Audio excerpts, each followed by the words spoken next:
We always expect change to happen, but do we change first? நான் இன்னைக்கு காரில் போயிட்டு இருக்கும்போது நோட்டீஸ் பண்ணது என்னன்னா, மிட் நைட்டில் ரோடு செம்ம காலியாக இருந்தது, but signals was still operating.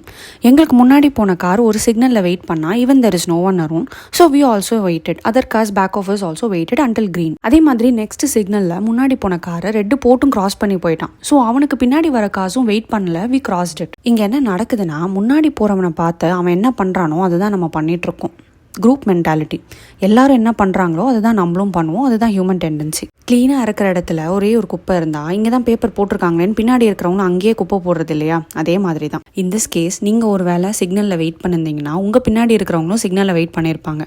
அந்த குப்பையை போடாமல் இருந்திருந்தீங்கன்னா அங்கே மற்ற குப்பை விழாமல் இருந்திருக்கும். அந்த சேஞ்ச் உங்ககிட்டேருந்து ஆரம்பிச்சிருக்கும். These are very small things. But இந்த மாதிரி சின்ன சின்ன விஷயம் தான் பெருசாக அக்யூமுலேட் ஆகி சீரியஸ் ப்ராப்ளமாக வந்து நிற்கும். So if you are in a position where you can change first, do it and set an example for others so that நீங்க எதிர்பார்க்குற அந்த சேஞ்ச் கிடைக்கும்.